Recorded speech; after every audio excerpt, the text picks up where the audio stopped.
আজকে আমি mini role বানাবো, সেই জন্য পরে একটু তেল দিয়ে দিলাম। এবার হচ্ছে চিকেনটাকে আমি দিয়ে দেবো।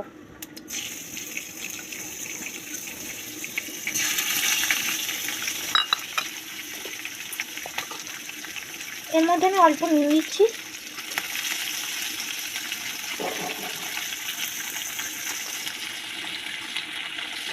অল্প একটু গোলমরিচ গুঁড়ো,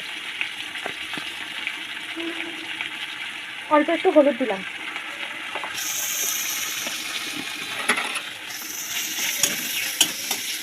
এবার চিকেনটাকে ভালো করে ভেজে নেব। আমার চিকেনটা ভাজা হয়ে গেছে, আমি তাই এখানে তুলে নিচ্ছি। আর আপনাদের একটা কথা বলার ছিল যে এতদিন আমরা হচ্ছে ইউটিউবটা করতে পারিনি, কারণ আমাদের একটু প্রবলেম ছিল, সেই জন্য আমরা হচ্ছে ভিডিও ছাড়তে পারিনি। তো এখন থেকে আমরা আবার হচ্ছে ভিডিও ছাড়ছি। আমি এখানে আর একটু তেল দেব।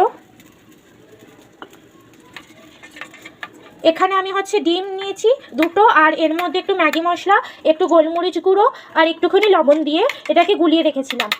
এখান থেকে একটুখানি আমি হচ্ছে ভেজে নেব, সবটা আমি দেবো না। আমি এইটুকুনির মতো ভেজে নিচ্ছি। এক্সট্রা আর কিছু তেল লবণ দিতে হবে না।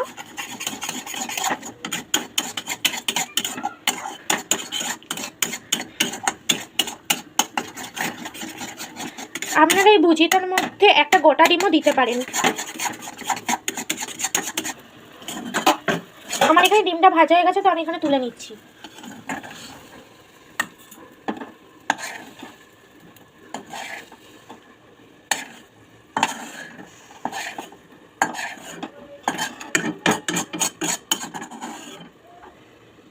এখানে এবার আমি আর একটু তেল দেব মশলাটা তৈরি করার জন্য। এই যে এখানে আমি নিয়ে নিয়েছি পেঁয়াজ, গাজর, ক্যাপসিকাম, লঙ্কা, বিনস।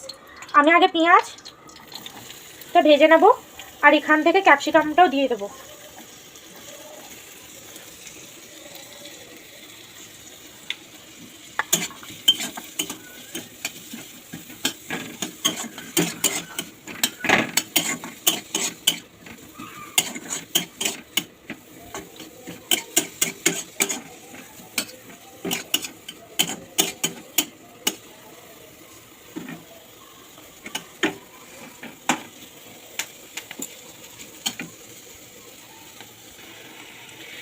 এখানে আমার বিনস আর পেঁয়াজটা ভাজা হয়ে গেছে, তো এখানে এবার আমি সব মশলাগুলো দিয়ে সবজিগুলো দিয়ে দেবো।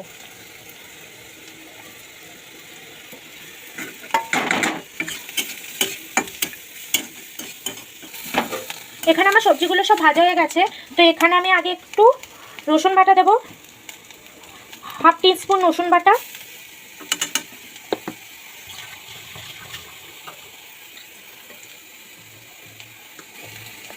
হাফ টিস্পুন আদা বাটা, একটুখানি লঙ্কা, আপনারা আমাদের মতো ঝাল অনুযায়ী লঙ্কা দেবে।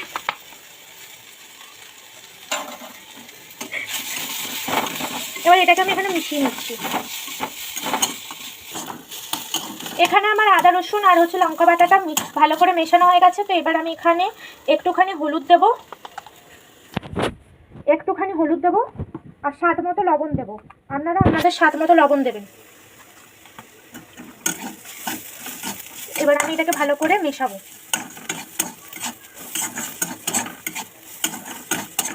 এই পর্যায়ে আমি যে ডিম আর হচ্ছে চিকেনটা ভেজে রেখেছিলাম সেটা দিয়ে দেবো।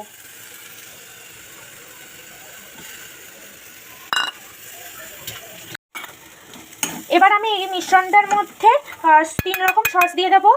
এখানে হচ্ছে আমি নিয়েছি 1 চামচ টমেটো সস, আর হাফ চামচ রেড চিলি, আর হাফ চামচ গ্রিন চিলি সস নিয়েছি।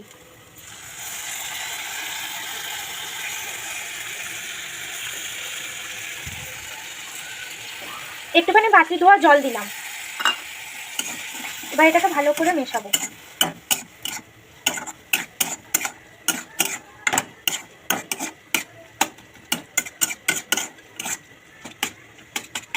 এই পর্যায়ে আমি একটুখানি ম্যাগি মশলা দেবো, আপনারা দিলেও দিতে পারেন আর না দিলে না দিতে পারেন। এবার আমি এই ম্যাগি মশলাটাকে ভালো করে মিশিয়ে নিচ্ছি। এবার আমি এটাকে নামাবো।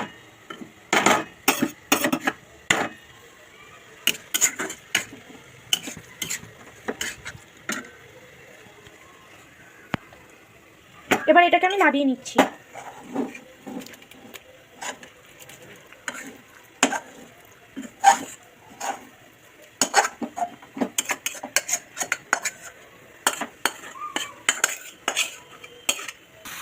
এই মশলাটা আমি একটুখানি ঠান্ডা হতে দেবো, ততক্ষণ আমি হচ্ছে আটার মিশ্রণটাকে এখানে বানিয়ে নেব। এখানে আমি যে এই লেথেলগুলো করে রেখেছি এগুলো বেলে বেলে সেঁকে নেব।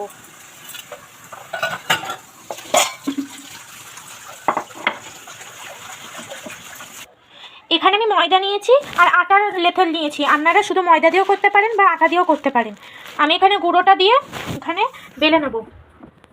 আলতো হাতে এটাকে ঘোরানোর চেষ্টা করবেন।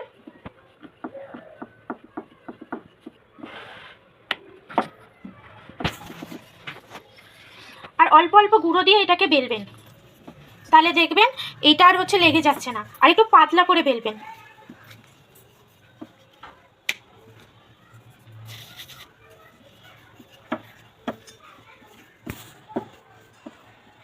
এই দেখুন, এইভাবেই আপনারা পাতলা করে এটাকে বেলে নেবেন। আমি এইভাবেই সবগুলোকে বেলে নেব। এবার আমি পরোটাগুলো ভেজে নিচ্ছি।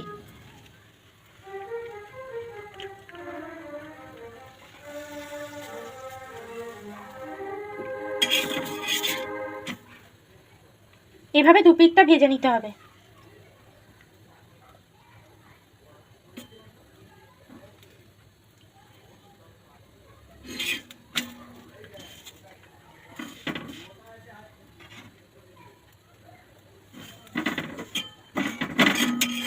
আমি এইদিকে যেভাবে তেলটা মাখিয়ে নিয়েছি সেভাবেই আপনারা মাখিয়ে নেবেন। এবার আমি এই পিঠেও একটুখানি তেল দিয়ে মাখিয়ে নেব।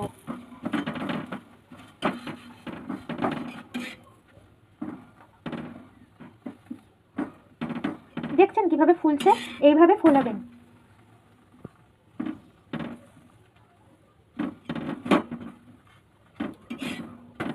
এই দেখুন, আমার পরোটাটা ভাজা হয়ে গেছে। এবার আমি একটুখানি আরেকটা চাপিয়ে তারপর বলে এইভাবে আমি সবকটা ভেজে নেব। এবার এখানে একটুখানি ডিম দেব।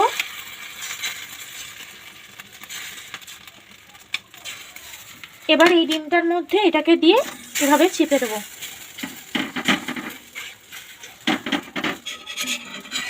দেখতে হবে যে ডিমটার মধ্যে এটা ধরেছে কিনা। এ দেখুন কি সুন্দর হয়েছে। এবার এটাকে আমি এখানে নামিয়ে নিলাম। এবার এখানে আরেকটু তেল দেবো।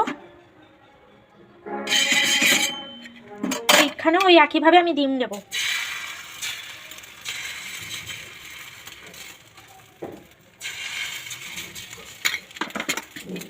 এই আরেকটা পরোটা দিয়ে এই একইভাবে আমি এখানে চেপে চেপে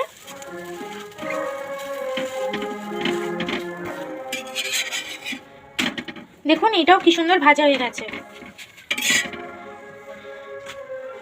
এবার এখানে আমি একটা সাইডে এইভাবে মশলাগুলোকে দিয়ে দেবো। তারপর এভাবে রোল করে দেবো। এইভাবে আমি সবগুলো করে নেব। আমি একটা খেয়ে দেখাচ্ছি কেমন হয়েছে। দারুণ হয়েছে আর খুব নরমও হয়েছে। আমি আপনাদেরকে যেভাবে দেখালাম এভাবে করবেন। এইটা আপনারা সন্ধ্যে স্ন্যাক্সে বা সকালে টিফিনেও বাচ্চাদেরকে দিতে পারেন বা আপনারা নিজেরাও খেতে পারেন। টাটা।